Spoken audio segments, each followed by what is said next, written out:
दोस्तों आदाब अर्ज़ है। मैं हूँ तलत गिल और आज आपकी खिदमत में अपना एक नया मज़मून लेके हाज़िर हुई हूँ और उम्मीद करती हूँ कि ये भी आपको हमेशा की तरह पसंद आएगा।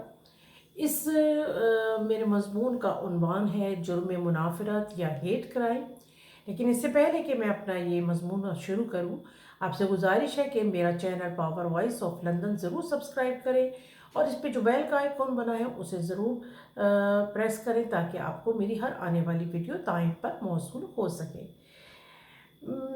ये जो मेरा मज़मून है कुछ इस तरह से है कि मेरे लिए लफ्ज़ नफ़रत का इस्तेमाल करना बड़ा मुश्किल है। मेरी ज़ाती डिक्शनरी में इस लफ्ज़ का कोई वजूद नहीं। मेरी हमेशा कोशिश होती है कि मैं नफ़रत की जगह लफ्ज़ नापसंदीदा का इस्तेमाल करूं, क्योंकि इस लफ्ज़ में एक आग छुपी है जो आपके सारे नज़रियात, आपके अकायद, हत्ता कि खुद आपको भी जलाकर राख कर सकती है। कोई भी काम अगर एतदाल से तजावुज़ कर जाए तो तवाज़ुन खो देता है और मुज़िर असरात मुरतब करना शुरू कर देता है।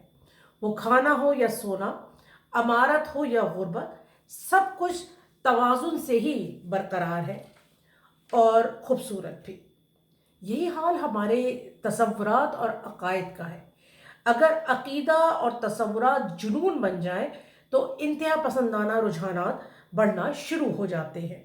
नस्ल परस्ती, मजहबी मुनाफरत, कौमियत के तासुबात जब पुरतशद्दुद इजहार पर आ जाए तो उसे जुर्म मुनाफरत या हेट क्राइम्स कहा जाएगा। इसमें जिनसी रुझानात, समाजी इजहार, नफरत भरी तकारीर भी पुरतशद्दुद सिमत में ले जाती हैं। नस्ली, कौमी, मजहबी इम्तियाज दुनिया भर के लोगों में मुख्तलिफ अशकाल में पाया जाता है, खुसूसन जिस माशरे में तालीम की कमी हो। इसके अलावा ये जराइम जो है वो इनफरादी भी होते हैं और इज्तिमाई भी, यानी अफराद भी इसका निशाना बनते हैं और पूरी कम्युनिटी भी। इसमें सबसे अहम बात यह है कि कोई दूसरा आपके बारे में सोचता है या फिर कोई सियासी लीडर या कोई मजहबी रहनुमा अपनी कौम को नस्ल परस्ताना रवैयों के लिए भड़काता है और वहाँ पर तासुब और ज़्यादा पनपता है। और इसकी कई मिसालें मगरबी तरक्की याफ्ता ममालिक में हमें अपनी भयानक शक्ल में नज़र आती हैं, जैसे हिटलर का होलोकॉस्ट था। दोस्तों, दरअसल लोगों की जो अक्सरियत है अपनी कौम, अपनी नस्ल, मजहब और नज़रिए को दूसरे से बरतर समझती है। लेकिन मामला जब बिगड़ता है जब खुद को बरतर समझने वाले दूसरों को कमतर ख्याल करते हुए उनको ज़हनी और जिस्मानी अजियत से दोचार करने लगे और ये रवैये नफरतों, लड़ाई झगड़ों और खून खराबे का सबब बनने लगे। बहरकैफ अगर हम इस ज़िम्न सबसे पहले नस्ली तासुब का मुवाजना करें तो सफ़ेद फाम हमेशा से ये समझते हैं कि वो स्याह फाम से आला और अफजल है, इसलिए उन्हें आका बनने का पूरा हक हासिल है। उनकी इस सोच से आज तक सियाह फाम बिरादरी जिस कदर जुल्म, नाइंसाफियाँ और ज़्यादतियाँ बर्दाश्त करती चली आई है उसकी कोई मिसाल नहीं मिलती। अगर हम इसी तनाजुर में तीसरी दुनिया और जनूबी एशिया के ममालिक को देखें तो हम नफ़रत और तासुब के हवाले से उनको कहाँ खड़ा देखते हैं। अमेरिका और यूरोप में तो लोग गोरे और काले में तकसीम है, जबकि इन माशरों में ये तकसीम कसरुल जहती है। अमीर और गरीब की तकसीम, कहीं मजहब और फिरकों की तकसीम, मसलकों की तकसीम, ज़ात, बिरादरियों और कबीलों की ऊंच नीच, ज़बान की मुनाफरत, ये सब इन माशरों का हिस्सा है। अमीर और गरीब की तकसीम तो शायद अमेरिका और यूरोप में भी पाई जाती है, मगर तीसरी दुनिया की ममालिक में ज़ात, बिरादरी और मजहब की बुनियाद पर तासुब इन ममालिक का तुर्रा इम्तियाज है। तासुब का ये खेल सिर्फ बिरादरियों तक महदूद नहीं, मजहब की बुनियाद पर खासकर जनूबी एशिया की अक़लियतें मुस्तकिल नफरत का शिकार होती चली आ रही है। क्या ये तासुब की बदतरीन मिसाल नहीं? क्या इन ममालिक के कानून अक़लियतों को इस हवाले से कोई तहफ़्फ़ुज़ फराहम करते हैं کیا ان میں کسی کے پاس اس غیر منصفانہ رویے اور دوہرے معیار کا کوئی منطقی اخلاقی جواز ہے؟ اگر ہم یہاں برطانیہ کی بات کریں تو برطانیہ میں منافرت جرم کی تاریخ بہت پرانی ہے، بلکہ یہی سمجھے کہ یہی لوگ ہی اس کے موجد بھی ہیں۔ 1189 میں رچرڈ اول کے دور میں ہونے والے نسلی فسادات، جب لندن میں یہودیوں کا قتل عام ہوا اور اس قدر تباہی پھیلی کہ انہوں نے اپنا مذہب تبدیل کر دیا۔ اس کے بعد 1768 پہ اور پھر 1957 میں نوٹنگ ہل میں جو فسادات ہوئے، اور اب یہ منافرت جو ہے وہ صرف نسل اور قوم نہیں بلکہ مذہب، زبان اور لباس تک پہنچ چکی ہے۔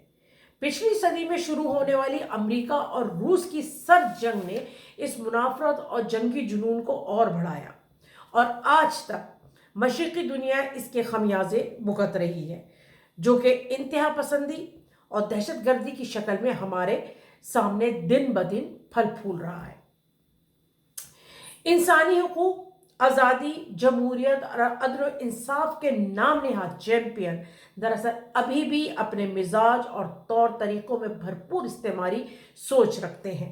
آپ سب کو یاد ہوگا کہ برطانیہ کے ایک وزیر اعظم اور امریکہ کے ایک سابق وزیر صدر برملا یہ کہتے تھے، امیگرینٹس کو کہتے تھے، ایک دوسری برادری کے لوگوں کو کہتے تھے کہ یہ لوگ ہمارے وے آف لائف پر اثر انداز ہو رہے ہیں۔ یہ کھلے منافرت بھرے خیالات تھے جس کا وہ برملا اظہار کرتے تھے۔ جمہوریت اور انسانی حقوق کے نام پر آج پوری دنیا کا جو یہ حشر کر رہے ہیں، اس سے دنیا کے 8 بلین افراد عدم تحفظ کا شکار ہیں۔ 9/11 اور 7/7 کے بعد اس میں بے تحاشا اضافہ ہوا ہے۔ مختلف ممالک کو جنگوں میں زبردستی جھونکنے سے انتہا پسندی، دہشت گردی اور مذہبی انتہا پسندی عروج پر پہنچ چکی ہے۔ مہذب دنیا میں اس منافرت کو قانون اور حقوق کا ملمہ چڑھا کر لوگوں کو دیوار سے لگایا جا رہا ہے، اور فرانس اس پیش قدمی میں سب سے آگے ہے۔ میرے پاس ایک رپورٹ ہے جو کہ میں نے کل ایک نیوز میں پڑھی تھی کہ میٹروپولیٹن پولیس کے افسران سے متعلق ایک آزادانہ تحقیقات 2018 سے شروع ہوئی اور جس میں یہ انکشاف کیا گیا کہ میٹروپولیٹن پولیس کے افسران کے جو واٹس ایپ گروپ ہے اس میں وہ آپس میں نسل پرستانہ، خواتین مخالف، ہم جنس مخالف، معذور مخالف، یہودی مخالف اور مسلمان مخالف تبصروں اور فکروں کا انہوں نے اس میں استعمال کیا، اور نہایت توہین آمیز جملے کسے تھے۔ اور یہ تحقیقات جو ہے ابھی تک جاری ہے، یہ ابھی رپورٹ آئی ہے۔ اب آپ اندازہ کریں، جب آپ کا وزیر اعظم کسی ایک برادری اور کسی ایک مخصوص طبقے کے پردے کا مذاق اڑائے گا، ان کی پگڑیوں کا مذاق اڑائے گا، کبھی ان کو لیٹر باکس کہے گا، آپ ایسے ملک کے عوام سے کیا توقع کر سکتے ہیں؟ جرم منافرت سے آپ جب ہی چھٹکارا پا سکتے ہیں جب ہم ایک دوسرے کے عقیدے، لباس اور زبان کا احترام کریں۔ ہم اس چیز پر بھی خاص نظر رکھیں کہ ہم اپنے بچوں کو کیا پڑھا رہے ہیں یا وہ کیا پڑھ کر آ رہے ہیں، کوئی ان کا برین واش تو نہیں کر رہا۔ خاص کر مذہبی اداروں میں پڑھنے والے بچوں پر خاص نظر رکھیں کہ دیکھیں وہ کس قسم کی چیزیں اپنے اندر لے رہے ہیں، پڑھ رہے ہیں، ان کا کوئی برین واش تو نہیں کر رہا ہے۔ جب تک آپ اپنے دل سے خود کسی کے لیے نفرت نہیں نکالیں گے، کوئی کچھ نہیں کر سکتا۔ ریاستی سطح پر کسی بھی منافرت کے خلاف ڈٹ کے کھڑے ہو جائیں اور اپنے حق کے لیے آواز بلند کریں۔ جیو اور جینے دو کی پالیسی پہ عمل کریں۔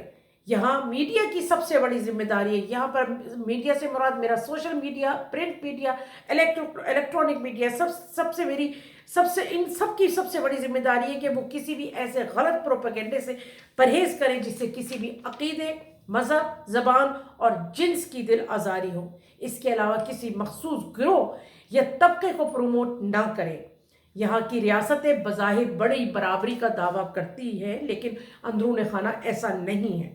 اس چیز کے خلاف بھرپور آواز اٹھانا ہم سب کا فرض بھی ہے اور ہمارا حق بھی۔ بہت شکریہ۔